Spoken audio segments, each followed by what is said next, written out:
The Beaver State Fling has just concluded, and my goodness, we actually got some amazing disc golf. Well, let's talk about all the good, the bad, and the weird.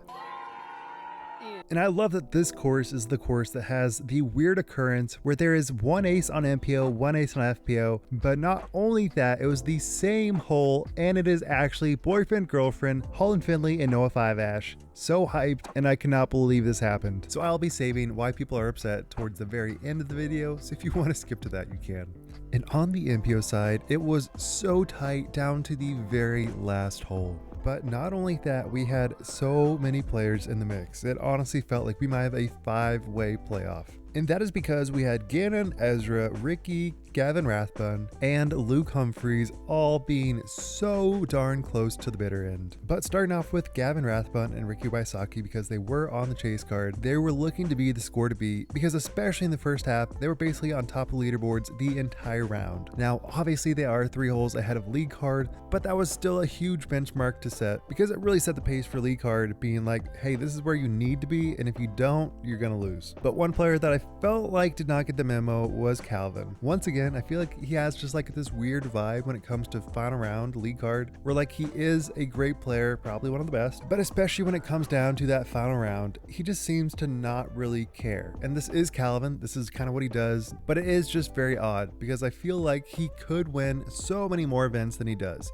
because starting on hole 1, he has a huge early release, and after a double on hole 6, I really did not think there was any chance he'd be able to come back, but somehow Calvin being Calvin, he almost did fight back. But really it was the rest of league card that was fighting for the win, at least in my perspective, with everybody looking so good on the putting green, especially Ezra and Gannon. Luke did make some phenomenal putts, but for the most part I felt like everybody was just so dialed. There was so much distance needed for a course like this, and not only do you have to throw far, but you have to navigate some very high tree lines, making it very hard for turnover shots, super high forehands. But when it did come down to the wire, it was a battle between Ezra, Gannon, and Luke. But if you know anything about this course, you know it has some major teeth on the last 3 holes. And with Luke looking good the whole way through, it looked like he did have the edge, despite Gannon jamming in a phenomenal putt on hole 15, which put a ton of momentum in his game. But despite that, on hole 16, the only person to birdie was Ezra, making it seem like you have to birdie one of the next 2 holes if you want to win, because Luke and Gannon are tied and Ezra is 1 stroke behind. And if you are not familiar with Milo McIver, this is the hole where things get super interesting because the basket is literally like a median. It is in the middle of the parking lot, super hard to get to, especially if you're trying to do some skip shots. But basically everyone's drive on hole 17 was not looking good. Ezra threw way far right, Gannon and Luke threw way short, but Luke did have to throw first and he was mega pinched off, and this is not the time you want to be pinched off with a super low ceiling shot,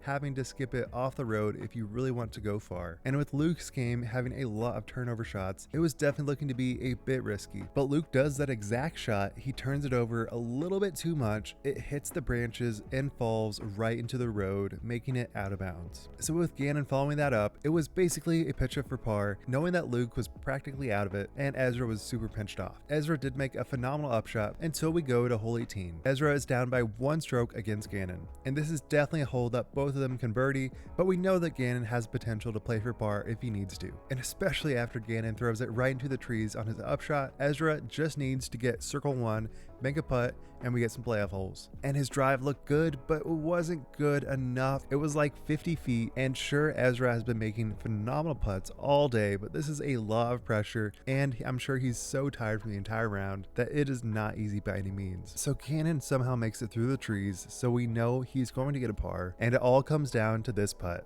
Ezra misses it pretty far right, but with that said, still phenomenal stuff. Gannon gets his 3rd win this year, but with that said, there is so much going on outside of this. There is a lot of things going on that made this moment not the best it could have been, and in general, a lot of people were upset with how this round went. So first up being the commentary. I know that people have very strong opinions about Philo and Ian, And they definitely missed the mark with so much love for everybody else, especially Luke and especially Ezra. So when Gannon did win, it felt like they were deflated. It felt like they were so sad, and you could clearly tell there was bias. But not only that, at the moment when Gannon was trying to pitch up through the trees, they were talking about time violation, which is definitely not the thing you want to be talking about for one of the most hype moments of the entire event. You want to build up this drama, build up like how intense this moment is, and I don't know where that came from. I don't know if that was like somebody in the booth being like, hey, we need to talk about this, but it definitely rubbed people the wrong way, and in general the entire round felt a little boring because the commentary was just not meeting how hyped this event truly was. And then just general sports stuff, people do not like Gannon at the moment. And so even though everyone was rooting for Luke and Ezra, I think there's definitely this notion that Gannon is kind of becoming less liked, a little arrogant, kind of annoying, still slow, all these negative things. So when he does win his third event, people are just like, yeah, whatever. And while I do not share any of that sentiment, I do understand why people may feel that way. And it really does go to show that everybody in sports will generally start rooting against you if you are continually winning, aka the Tom Brady's, Patrick Mahomes. Once you do start winning again and again, it becomes that much easier to root against you because there's so much more interesting stuff than you winning again. And while it is definitely sad that Ezra and Luke lost a huge opportunity to win, I think this is still great momentum for them. They are showing themselves to be elite players when it does come down to those final round moments. And sure, both of them could have made a couple of better shots, but overall I feel like they matched what was required in those moments. And if you can do that in Elite Series, final couple of holes, then I think you are doing very, very well. So I definitely think they have the chance and will take down some more Elite Series. So first up on FPO, it was basically a two-horse race between Owen the dog Scoggins and Holyn Handley. And despite Owen being known for her consistency, she had a huge mess up with a triple bogey on hole 4 of the final round. But up until that point, if you had to bet, I would say everyone is betting on Owen to take it down because Holyn Handley typically has a lot of moments in the final rounds where things seem to fumble and she loses all of her momentum. But for once it flipped and it was Owen that was actually fumbling. But with that said, she did start with 3 birdies before that point and also followed up that triple with a birdie. And also Owen being Owen, she missed 0 circle 1 putts the entire final round and also made 2 circle 2 putts. But after that stretch, it looked like things were just game, set, and match because Owen was playing very consistent, not letting up any bogeys. In the back 9 is where things start to get very interesting, and that is because Owen was heating up. She was getting birdies left and right, 11 through 13 turkey, while Holyn was just getting pars. But not only was Holyn getting pars, Owen was dominating with a 37-footer, a 50-footer, and some decently far circle 1 putts. So after hole 13, Owen was up by 3 strokes.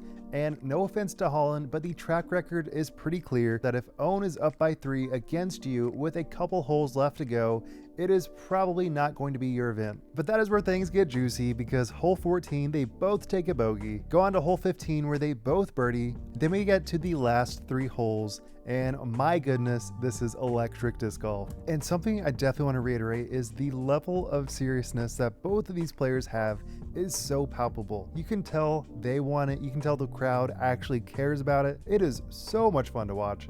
And it really does make the entire viewing experience a lot better. Owen has to pitch up for her par, where Holyn jams in a circle's edge putt. And so that makes it a 2-stroke game with 2 holes to go. And Owen just completely shanks it on her 3rd shot, which makes it just devastatingly clear that it might be a playoff, even though Owen had a very clear advantage going into the last couple of holes. But of course, Holyn does make it interesting, and on her upshot on hole 17, she has a very short upshot, making it a very hard putt for her birdie. But for whatever reason, Holyn's mentality just shifts in this back 9, and she jammed it in for birdie, whereas Owen got a bogey. So basically, the entire tournament has been reset.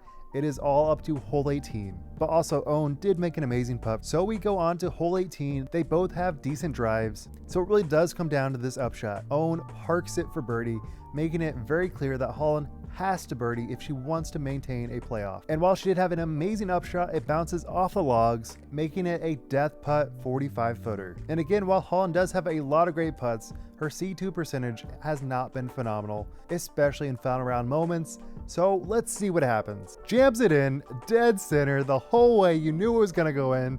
This is more emotion than I've ever seen from Holyn. She's pumped, I'm pumped, the entire crowd is going crazy, and this isn't even for the win, this is just for playoffs, but still very exciting to get playoffs. And so we go to the playoff hole. Both Holyn and Owen have pretty fair drives, leaving a very gettable upshot for birdie. But Owen gets a very unlucky break, making it a very easy upshot for Holyn if she's able to do so, and she is. Owen has about a 60-footer. She basically had no chance, had to pitch up, and Holyn becomes your first time Elite Series champion, Beaver State Fling champ. It has been such a long time coming. Everyone's hyped. Owen's hyped. Like, I'm sure she's a little bummed she didn't win, but so excited for Holyn. This has been so many years in the making. We knew she had the potential, and now it finally comes into fruition. And I think this interview really does encapsulate what she is all about, especially in this back half of this final round. I mean, when I first looked at it, yeah, I was a little like worried about it because that's those nose up to an elevated pin, like that's not my strength.